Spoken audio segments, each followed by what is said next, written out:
Hello, guys. Good evening, everyone. Today, I will discuss about the joining of sentences.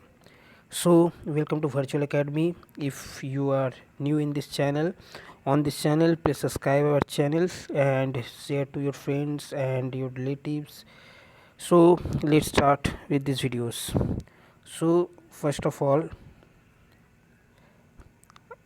First of all मैं discuss करता हूँ कि हम लोग जो जॉइनिंग ऑफ जो सेंटेंसेस है वो होता क्या है। तो सबसे पहले हम लोग सेंटेंस के बारे में पढ़ते हैं कि कोई एक सेंटेंस दिया हो और वो सेंटेंसेस को, जैसे कि कोई भी एक सेंटेंस दिया हो, जैसे कि लेट अस सपोज कि ये एक सेंटेंस दिया गया है और इसी के साथ ही और एक सेंटेंस दिया गया है। टोटल 2 सेंटेंसेस यहाँ दिया गया है और हम लोग को क्या करना है, इस दोनों सेंटेंसेस को क्या करना है, आपस में जोड़ना है। हम लोग को ये दिखाना है कि ये दोनों सेंटेंस अलग अलग सेंटेंस नहीं है, ये दोनों ही एक ही चीज़ को बताना चाहता है या इसको एक्सप्लेन करना चाहता है। तो हम लोग इसी 2 सेंटेंस को एक साथ कैसे बोल सकते हैं। एक साथ बोलने के लिए हम लोग को सबसे पहले तो इसको ज्वाइन करना पड़ेगा, जिससे लगे कि हाँ ये एक ही सेंटेंस है और एक ही चीज़ को बता रहा है या 2 चीज़ को एक ही बार में बताने की कोशिश की जा रही है। जैसे कि मैंने बोला कि मैंने एक घड़ी खरीदी, ये घड़ी बहुत महंगी है। मैंने एक घड़ी खरीदी, ये घड़ी बहुत महंगी है। मैं बोल सकता हूँ कि मैंने एक महंगी घड़ी खरीदी है। एक ही बार में सिंपल हम लोग बता सकते हैं कि हाँ मैंने महंगी घड़ी खरीदी है। तो पहले वाला जो सेंटेंस था कि मैंने एक घड़ी खरीदी है, वो घड़ी महंगी है। मैंने एक महंगी घड़ी खरीदी है। तो दोनों में डिफरेंस क्या पता चल गया कि हम लोग जॉइनिंग करके कितना सिंपल करके उस चीज़ को एक्सप्लेन कर दे रहे हैं। हम लोग को 2 बार उसको बताने नहीं पड़ेगा। तो यहाँ पर हम लोग इसी चीज़ को करने वाले हैं। यहाँ पर हम लोग जो जोड़ने के लिए जो चीज़ यूज़ करेंगे, यानी कि जो सेंटेंस हम लोग जो देख रहे हैं, सेंटेंस के बीच में जो ये पोर्शन जो दिख रहा है, जहाँ फुल स्टॉप दिख रहा है, यहाँ पर हम लोग कुछ वर्ड्स का यूज़ करने वाले हैं ज्वाइनिंग के लिए। उस वर्ड्स को हम लोग सबसे पहले क्या बोलते हैं, कंजंक्शन बोलते हैं। इस चीज़ को याद रखना है कि जो वर्ड्स के बारे में मैं डिस्कस करने वाला हूँ, जो 2 सेंटेंसेस को जोड़ने वाला है, उस वर्ड्स को हम लोग बोलते हैं कंजंक्शन। तो अगर आपको नहीं पता है कंजक्शन के बारे में तो ज़रूर कंजक्शन वाला वीडियो मेरा देख ले। मैं इसको अपलोड कर दूंगा और ज़रूरत पड़े तो मैं अपना जो चैनल जो वीडियोस का जो डिस्क्रिप्शन बॉक्स है उसमें भी इसका लिंक मैं प्रोवाइड कर दूंगा। तो हम लोग स्टार्ट करते हैं कंजक्शंस की हेल्प से इसको जोड़ना। तो सबसे पहले सेंटेंस जो है आप लोग भी पढ़ते रहेंगे मेरे साथ साथ कि सबसे पहला जो सेंटेंस हम लोग यहाँ देख पा रहे हैं क्या लिखा हुआ है। तो सबसे पहले यहाँ पर जो हम लोग सेंटेंस देख पा रहे हैं वो सेंटेंस क्या है, तो सेंटेंस है यहाँ पर बताया जा रहा है, father went to a bed. Father कहाँ गए, बेड में गए, बेड की तरफ गए, ठीक है, बेड में गए या बेड की तरफ गए। Father went to bed, father bed में गए। And he feeled very tired, मतलब वो जो है बहुत ही ज़्यादा टायर्ड महसूस कर रहे हैं। तो यहाँ पर हम लोग को क्या जानना है कि फादर तो बेड में चले गए और वहाँ पर यहाँ पर क्या बोला जा रहा है कि हम लोग को यहाँ पर एक तरह से हम लोग देखें तो यहाँ पर हम लोग को आइडेंटिफाई भी करना पड़ता है। तो आइडेंटिफाई मतलब हम लोग को अगर मीनिंग समझ में आ रहा है किसी भी सेंटेंस का जो इंग्लिश में दिया हो, तो उसमें हम लोग को ये देखना है कि पहला वाला सेंटेंस है इसमें बताना क्या चाहता है। बताना ये चाहता है कि ये जो है ना किसी तरह का एक रिज़ल्ट है, ठीक है, और ये उसका कॉज है, रीज़न है। तो रीज़न कैसे हुआ, रिज़ल्ट कैसे हुआ, जैसे कि मान लेते हैं कि जो फादर है वो बहुत ही ज़्यादा टायर्ड थे, मतलब वो बहुत ही ज़्यादा थके हुए थे। तो वो क्या करेंगे, रेस्ट करने के लिए वो बेड पे जाएंगे। तो तो रीज़न क्या हो गया, वो बहुत ही ज़्यादा टायर्ड थे, वेरी टायर्ड, मतलब ये जो है एक रीज़न हो गया जिसके कारण उन्हें बेड में जाना पड़ा। तो अगर हम लोग देखें कि जो जो रिज़ल्ट पहले है, रिज़ल्ट का जो सेंटेंस है वो पहले लिखा गया है और बाद में रीज़न या फिर कॉज को दिया गया है, ठीक है, रीज़न कॉज को। जैसे कि मैं फेल हो गया क्योंकि मैं नहीं पढ़ा था, क्योंकि यहाँ पर क्या लग रहा है, क्योंकि, यानी यहाँ पर लग रहा है हम लोग का जो यूज़ हो रहा है बिकॉज, क्या यूज़ हो रहा है, बिकॉज। बिकॉज का मीनिंग क्या होता है, क्योंकि। तो यहाँ पर हम लोग जो यूज़ करने वाले हैं रिज़ल्ट, और रिज़ल्ट अगर पहले रहेगा और जो कॉज है वो बाद में दिया रहेगा तो हम लोग क्या यूज़ करना पड़ता है, बिकॉज। इस चीज़ को याद रखना है कि बिकॉज का एक्चुअल मीनिंग क्या होता है हिंदी में, क्योंकि, क्या होता है, क्योंकि। और इस मीनिंग को हम लोग यूज़ कर सकते हैं, इस वर्ड को यूज़ कर सकते हैं जहाँ पर हम लोग का जो रीज़न जो है बाद में दिया हो और जो जो इफ़ेक्ट है या फिर रिज़ल्ट हो पहले मेंशन किया हो। तो हम लोग तो जितने भी हम लोग हिंदी में भी बात कर सकते हैं, जैसे कि मैं स्कूल में एब्सेंट हो गया क्योंकि मैं लेट हो गया, इस तरह से। और इसी तरह से अगर हम लोग जो रीज़न्स होता है वो अगर शुरू में रख दे और क्योंकि बाद में मतलब जो रिज़ल्ट हो बाद में लिख दिए, तो हम लोग उसके बीच में क्या यूज़ कर सकते हैं, देयरफॉर, इसलिए सो, इस तरह से हम लोग यूज़ कर सकते हैं। तो बात की बात है, हम लोग यहाँ पर क्या लिखना है, बस सिंपली यहाँ पर हम लोग को क्या लिख देना है, यहाँ पर हम लोग को लिखना है फादर वेंट टू। मैं यहाँ पर लिख नहीं रहा हूँ क्योंकि जगह छोटा है, तो यहाँ पर आप लोग लिख सकते हैं आराम से। मैं यहाँ पर गाइड कर दे रहा हूँ कि लिखना क्या है, father went to bed, father bed में गए। बिकॉज इस जगह जो फुल स्टॉप है यहाँ पर लिख देना क्या है, बिकॉज। मैं दिखा देता हूँ,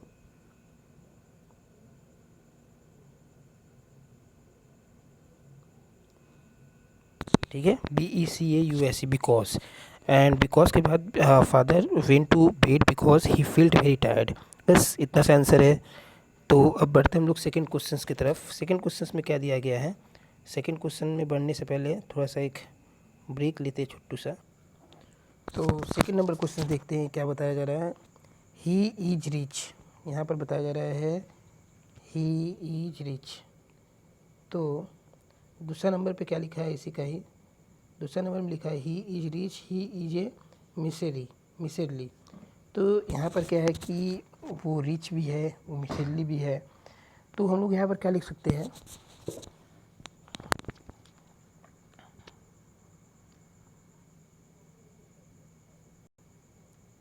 तो फ्रेंड यहाँ पे हम लोग देख पा रहे हैं कि यहाँ तो रिच है ही, साथ ही साथ वो लालची भी है, मिसलेली भी है। तो यहाँ पर हम लोग बोल सकते हैं कि वो जो है अमीर होने के बावजूद भी वो लालची है। तो क्या लिख सकते हैं हम लोग, इसको थोड़ा सा हम लोग जो ज्वाइनिंग करेंगे उसको ज्वाइनिंग करने का तरीका थोड़ा अलग होता है। मतलब इसमें जो बोल रहा है कि वो ये होने के बाद भी ऐसा है, होने के बाद भी। तो हम लोग यहाँ पर क्या लिखेंगे, in spite, INSPITE, in spite of being, in spite of being, ठीक है, in spite of being rich, he is miss early. ये हो जाएगा इसका आंसर। मतलब बावजूद भी, रिच होने के बावजूद भी वो क्या है, लालची है, ठीक है। इंस्पाइट ऑफ बीइंग मतलब वो होने के बावजूद, क्या होने के बावजूद, रिच होने के बावजूद भी वो क्या है, लालची है। तो इस तरह से इसका आंसर हो जाएगा। आई होप यू अंडरस्टैंड किस तरह से करना पड़ता है। नेक्स्ट चलते हैं, नेक्स्ट क्वेश्चन की तरफ बढ़ते हैं। नेक्स्ट है नंबर 3 में, एक मिनट थोड़ा बड़ा कर लेते हैं। नंबर 3 में क्या है, ही वर्क्स, मतलब वो काम करता है। ही वर्क्स मीन्स वो काम करता है। यू प्ले, तुम खेलते हो, मतलब वो काम करता है, तुम खेलते हो। ये तो थोड़ा ऑपोजिट हो गया। जब भी इस तरह का ऑपोजिट सेंटेंसेस को दिया जाएगा तो हम लोग यहाँ पर लगाएंगे लेकिन, यानी कि बट। तो यहाँ पर क्या होगा, थर्ड नंबर का आंसर BUT, बट हम लोग को यूज़ करना है। कहाँ पर यूज़ करना है, इस बीच वाले पोर्शंस पे। तो क्या हो जाएगा, he works but you play, he works but you play, वो काम कर रहा है लेकिन तुम खेल रहे हो। अंडरस्टैंड। नंबर 3 समझ में आ गया। जब भी ऑपोजिट चीज़ों का डिस्कशन या एक्सप्लेनेशन दिया हो तो हम लोग बट का यूज़ करेंगे। बट का मीनिंग क्या होता है, लेकिन, किंतु, परंतु, ठीक है। बहुत सारा इसका मीनिंग होता है, याद रखना है। नंबर 4 देखते हैं। You have opposed me, you have opposed me, मतलब तुमने मुझे रोकने की कोशिश की, तुमने मुझे रोका। आई कैन नॉट हेल्प यू, मैं तुम्हें हेल्प नहीं कर सकता हूँ। तो यहाँ पर क्या हो रहा है कि पहले तो रीज़न बता रहा है। यहाँ पर क्या था, पहले क्या था, यहाँ पर रिज़ल्ट पहले था और रीज़न बाद में था, मतलब कॉज। यहाँ पर रिज़ल्ट पहले था और कॉज बाद में था। यहाँ पर कॉज पहले दे दिया है, उसके बाद रिज़ल्ट आ रहा है। मतलब उसने मुझसे कुछ करने को रोका, इसलिए मैं तुम्हें हेल्प नहीं कर सकता। तो कॉज पहले दे दिया और मैंने बताया था कि जब भी कॉज पहले दे देगा, रिज़ल्ट बाद में देगा, तो हम लोग को आंसर में क्या करना है, सो लगाना है। या फिर हम लोग देयरफॉर भी लगा सकते हैं, ठीक है। या फिर हम लोग देयरफॉर फॉर भी लगा सकते हैं। तो यानी सेंटेंस क्या फ्रेम होगा, सेंटेंस फ्रेम होगा यू हैव अपोज मी, तुमने मुझे रोकने की कोशिश की, so I can not help you. Next question, you may be rich, तुम रिच हो सकते हो, यू मे बी रिच, तुम अमीर हो सकते हो। I do not care for you, मैं तुम्हारे लिए केयर नहीं करती, चिंता नहीं करती। यू मे बी रिच, तुम रिच हो सकती हो, ठीक है। So I don't care for you, इसलिए मैं तुम्हारा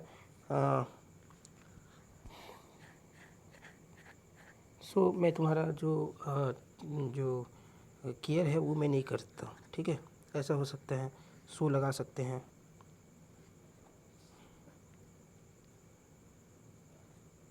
या फिर हम लोग यहाँ पर ऑल्दो भी लगा सकते हैं, फिर भी मैं तुम्हारा केयर नहीं करती हूँ, ये भी हो सकता है।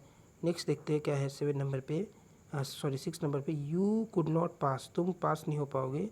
You could not pass, he tried his best, वो जो है अपना बेस्ट दे रहा है फिर भी वो पास नहीं हो सका। तो हम लोग क्या लिख सकते हैं, इसका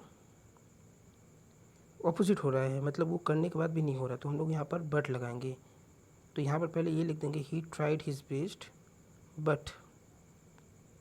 बट लगाने के बाद ये वाला पोर्शन जो है, लास्ट वाला पोर्शन, इसको हम लोग लिख देंगे यहाँ पे, ठीक है। तो यहाँ से स्टार्टिंग होगा he tried his best but he could not pass. Next है he absent from the meeting, he is ill, मतलब वो एब्सेंट था मीटिंग में और क्योंकि वो बीमार था। जबकि यहाँ पर सी पहले दिया है, मैंने रिजल्ट पहले दिया, आर पहले दिया है, सी काउस बाद में दिया है। तो यहाँ पर हम लोग क्या लगा देंगे, सिंपली BECAUSE, बिकॉज, बस। Question number 8, he did not work hard, वो कड़ी मेहनत नहीं करता है। This is reason of his failure, ये उसके फेल होने का रीज़न है। तो यहाँ पर हो जाएगा देयरफॉर, क्योंकि यहाँ पर रिजल्ट जो है वो बाद में दिया हुआ है, ठीक है। यहाँ पर कॉस पहले दिया है, सो यहाँ पर देयरफॉर हो जाएगा। क्वेश्चन नंबर 9 में क्या बोला है, he will do not go, वो नहीं जाएगा, he will not go, his brother will not go. मतलब यहाँ पर दोनों चीज़ सेम बता रहा है, तो जब भी सेम चीज़ बताने की कोशिश करें तो ऑल्सो लगा देंगे। ऑल्सो मतलब भी, मतलब वो नहीं जा रहा है, उसके भाई भी नहीं जा रहा है, ठीक है। तो यहाँ पर क्या लिखेंगे, he will not go, also his brother will not go. या फिर हम लोग इसको ज्वाइनिंग सिंपल में भी कर सकते हैं, he and his brother, he and, लोग एंड भी लगा सकते हैं, एंड हिज ब्रदर, वो और उसका भाई नहीं जाएगा, विल नॉट गो, ठीक है। Question number 10, I lift the shelter, the rain stop it, मैंने शेल्टर को छोड़ा, द ट्रेन स्टॉप्ड, ट्रेन रुक गया। तो कैसे करना पड़ेगा, I filled the shelter, I lift the shelter. So यहाँ पर क्या करना है, मैंने घर छोड़ा, द रेन स्टॉप इट, तो जैसे ही मैंने घर छोड़ा जो रेन जो है स्टॉप हो गया। As I left the shelter, the rain stopped,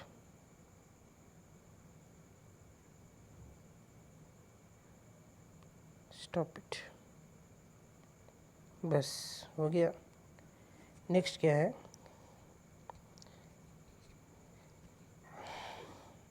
I am running a temperature, I want to go to office, I am running a temperature.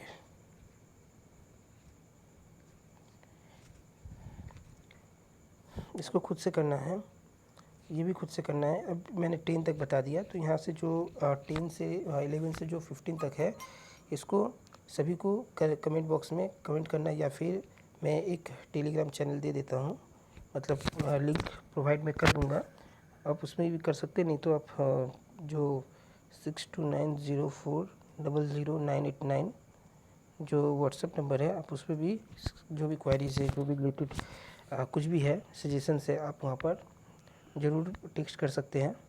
So thank you videos को देखने के लिए। आपको अगर कोई और टॉपिक रिलेटेड कोई वीडियोस चाहिए तो ज़रूर कमेंट करें, और वीडियो कैसा लगा हो कमेंट बॉक्स में ज़रूर कमेंट करें। वीडियो अच्छा लगा तो वीडियो को लाइक करें, अपने दोस्तों से शेयर करें, और अगर किसी और टॉपिक में अगर आपको वीडियो चाहिए तो ज़रूर कमेंट करें। थैंक यू वीडियोस को देखने के लिए।